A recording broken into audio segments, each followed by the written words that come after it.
안녕하세요. ABC 코치입니다. 제가 어제 그 PT 50만원, 1회 50만원 관련된 이제 그런 이슈에 대해서 얘기를 좀 했는데, 굉장히 많은 분들이 봐주셨더라고요. 어떻게 보면은 이슈가 되고 있는 내용에 대해서 저도 약간 유튜브를 이제 시작하는 사람으로서 고민이 됐어요. 이런 얘기를 내가 해도 될까? 근데 이제 중요한 거는 어쨌든 유튜브를 돌아다니면서 운동 관련된 정보를 얻으시는 분들이 관련된 이슈에 대해서 또 소통하기도 원하고 궁금해하기도 하고 또 모르시는 분들도 계셨더라고요. 이 내용에 대해서. 그래서 어쨌든 이런 부분에 대해서 너무 과하게 불합리한 부분들은 좀 알리기도 해야 되고 또 소통도 중요하다고 생각을 합니다. 그래서 일단은 이제 지금 이슈가 됐던 그 간 누구 있죠? 근데 그분의 디테일한 얘기보다는 그분이 어쨌든 약물 고백을 해서 떴잖아요. 보디빌딩 쪽은 사실은 이 탑 레벨로 올라가면 무조건 약물을 사용해야 되는 구조잖아요. 본인의 어떤 몸을 가지고 실험을 해야 되고 그 몸에서 어떤 여러 가지 운동이라든지 약물이라든지 이런 것들을 최대한 잘 만들어서 보여지는 부분으로 통해서 심판을 받잖아요. 이 크로스핏 쪽에서는 어떻게 보면 이제 운동의 수행 능력, 퍼포먼스 이런 부분을 통해서 경기력이 만들어지고 순위가 정해지다 보니까 어떻게 보면은 더 표가 나지 않는 약물들을 좀 사용할 수밖에 없는 그런 스포츠라고 보시면 됩니다. 이게 어쨌든 크로스핏도 이제 크로스핏 자체 내에서 크로스핏 게임즈라고 하는 대회를 만들고요. 이 게임즈가 오픈 지금 이제 없어졌어요. 리저널이 없어져서 이제 생셔널 중간 단계 게임즈 요런 이제 구도로 이렇게 가는데 인간이 낼 수 있는 어떤 파워 아웃풋의 어떤 극한을 따지는 운동이에요. 운동 종목들이 굉장히 다양한 체력 요소들을 다루는 운동들이에요. 한 가지만 하는 게 아니죠. 굉장히 다양한 체력 요소를 보고 시간대도 아주 폭발적으로 5초, 10초 만에 끝나는 운동, 1분 영역대, 2, 3분대 영역에서 폭발적인 거 5분, 10분 아니면 30분, 40분, 1시간가량도 그러니까 굉장히 다양한 영역의 약간 체력 요소들을 측정을 하는 거다 보니까 특정한 운동선수보다 더 많은 체력 요소를 연습을 하고 훈련을 해야 됩니다. 그렇기 때문에 이게 진짜로 인간의 한계에 도전하는 느낌이 좀 들어요. 크로스핏 같은 경우는. 그래서 초창기 2011, 2년 이런 초창기 때는 사실은 약물 관련된 뉴스가 많이 들리지는 않았었어요. 분명히. 근데 어쨌든 저는 이제 제가 운동을 하는 입장에서 외국 선수들의 그런 퍼포먼스라든지 스트렝스 파워 이런 것들이 와 너무 짧은 시간에 이렇게 쫙 발전을 하는 걸 보고 와 이게 정말 가능한 일인가. 스네치라는 동작을 인제 배웠는데 굉장히 그 당시에 어려운 225파운드 100kg 이상을 그냥 쉽게 해버리고 또 1년 지나니까 스트렝스 수치랑 이런 거 다 올라가고 당연히 그 해당하는 수치가 올라가니까 또 컨디셔닝 운동이라고 하죠. 여러 가지 모아서 하는 그런 운동에 수행하는 그런 능력치, 그런 기록치들이 굉장히 또 빨라지게 되고, 약물이라고 하는 부분하고 이게 풀이할 수는 없겠구나라는 생각을 했고, 실제로 제가 2012년에 이제 리저널을 준비할 때, 제 아는 이제 지인이 있었는데, 이 친구가 이제 보디빌더 출신이에요. 보디빌더 출신인데, 저한테 그 당시에 이제 지금으로 얘기하는 경구제를 저한테 한번 먹어볼래냐 이런 식으로 한번 물어본 적이 있었어요.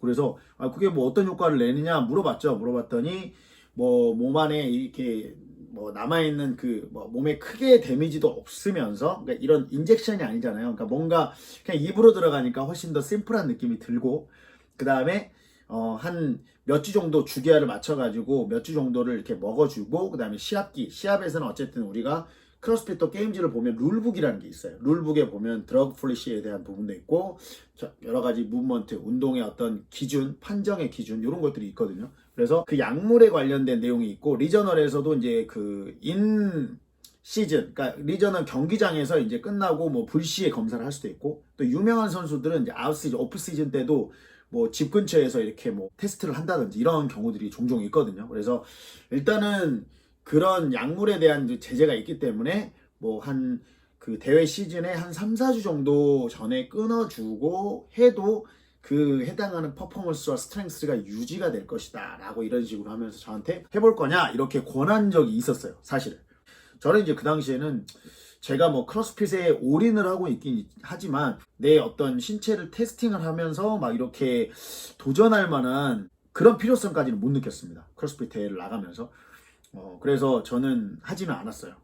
근데 저도 이제 들리는 말들이 있으니까 우리나라에서도 뭐 사용을 했다 이런 얘기들이 좀 들리긴 하더라고요. 누구라고 이제 정확하게 실명을 얘기할 수는 없지만 아는 사람들은 다 알고 있더라고요. 이제 그리고 나서부터는 시즌이 지나가고 외국 선수들의 퍼포먼스 뭐 이런 것들이 굉장히 이제 좋아지면서 약물 관련된 내용들을 더 많이 테스트를 하더라고요. 그래서 뭐 이제 지금 같은 경우는 크로스핏 게임 시즌에 뭐 걸리는 사람들이 굉장히 많아요. 근데 탑 레벨의 선수들은 없습니다. 탑 레벨. 뭐 소위 말해서 맨날 1등을 하는 뭐 리치 프로닝, 맥 프레이저 뭐 이런 유명한 선수들은 걸리진 않고 약간 게임즈에 진입하기는 하나 뭐 이렇게 잘하지 못하는 수준의 선수들이 많이 적발이 되다가 2017년 정도에 이제 갑자기 나타난 선수 한 명이 3등을 했어요. 크로스핏 게임즈에. 3등을 하면 거의 한 8만 불 정도를 받으니까요. 뭐 상금으로 따지면 9천만 원, 1억 정도를 받는 거죠. 1등이 30만 불인가요? 아무튼 3억 정도를 받아요. 근데 이 친구 리키 가라드라는 친구인데 갑자기 나와서 잘하더라고요. 뭐 3등을 했어요. 근데 이제 한 두세 달 있다가 이제 약물 쌈스라고 하는 그 엔드로볼이라고 하는 그 약물을 이제 복용을 해가지고 어쨌든 순위를 박탈당하고 4년간 출장 정지 뭐 이런 식으로 이제 처리가 됐거든요. 그러니까 이게 어쨌든 약물을 당연히 사용하면 안 되는 스포츠인데 개인의 어떤 선택에 따라서 더 잘하고 싶고 또 이런 상금이 크게 걸려 있다 보니까 이게 어떻게 보면은 선수들한테 이제 그런 약물의 유혹을 받게 하죠. 그 이후로는 이제 꽤 나옵니다. 지금으로 보면 꽤 나와요.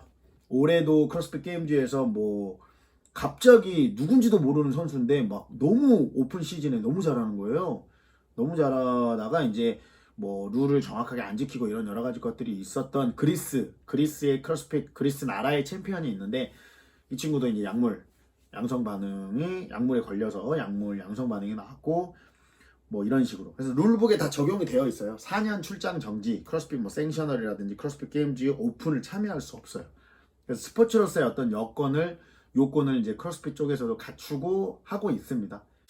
네, 어쨌든 약쟁이라고 하죠. 약물러들은 안 걸리면 상관없어요. 안 걸리면 상관없습니다. 본인이 뭐 본인의 어떤 몸을 가지고 목숨을 담보로 어떤 그런 도박을 하는 거에 대해서 뭐라고 할 수는 없습니다. 개인의 선택입니다. 하지만 걸리게 됐을 때 모든 것이 다 날아간다고 보시면 돼요. 뭐 이제 보디빌딩하고 크로스핏은 약간 이제 스포츠하고 특수한 상황이잖아요. 사실 역도 같은 경우는 이제 그 선수들이 워낙 그 경기력 향상 약물들을 많이 쓰다 보니까 이제 그 약물 검사를 이렇게 샘플을 채취를 해가지고 샘플을 보관을 해요. 그 다음에 이 약물이 계속 발전을 하기 때문에 우리가 적발하는 기술보다 약물을 피해가는 기술이 더 발전을 해요. 그래서 샘플을 보관을 했다가 몇 년 후에 이런 식으로 검사를 한답니다. 그래가지고 저희 한국 선수 중에 역도 선수 중에 제가 언제 했는지 잘 기억은 안 나는데 김민재 선수라는 사람이 있어요. 이 선수가 어디 올림픽에서 8등인가 9등을 했어요. 헤비급인데 잘 기억이 안 납니다. 8등 9등 했는데 나중에 약물 검사를 통해서 싹 다 적발이 돼서 경구 그 동메달 3위까지 했다라는 그런 웃지 못할 그런 얘기가 좀 있죠. 그래서 좀 이런 약물 관련된 스포츠 경기력 향상 쪽은 굉장히 그게 완전히 나락으로 가는 부분이 있어요. 근데 이제 보디빌딩 쪽은 사실은 미스터 올림피아도 그렇고 어느 정도 그런 약물에 대해서는 아예 구분을 하잖아요. 약물을 하는 선수들이 정말 최고의 인간이 낼 수 있는 신체로서 보여줄 수 있는 최고의 모습을 보여주는 그런 시스템과 또 내추럴, 약물을 사용하지 않는 사람들을 대상으로 하는 그 대회 이렇게 구분이 되어 있어요. 약간 요소가 다르다고 보면 됩니다. 구조가 좀 다른 것 같고 개인적으로 이제 스포츠 쪽에서는 아시다시피 약물을 사용을 하게 되면 매장이 되죠. 매장이. 이 크로스피터들도 조심해야 됩니다. 스포츠맨십을 벗어나는 행동인 약물 사용 이거는 여러분들이 어떤 큰 경기를 나가든 작은 경기를 나가든 스포츠 선수로서 정말 해서는 안 될 짓입니다.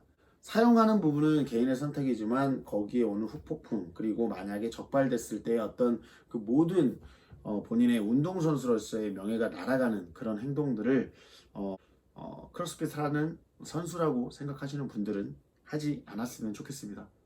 그래서 또 이제 갑자기 또 그 한 1년 전에 그 야투 사건의 어떤 중점적인 인물이 또 이렇게 갑자기 급부상을 해서 이 크로스핏 커뮤니티 속의 약물에 대해서 오늘 한번 알아봤습니다. 여러분들 좋은 밤 되시고 다음 컨텐츠에서 또 뵙도록 하겠습니다. ABC 코치였습니다.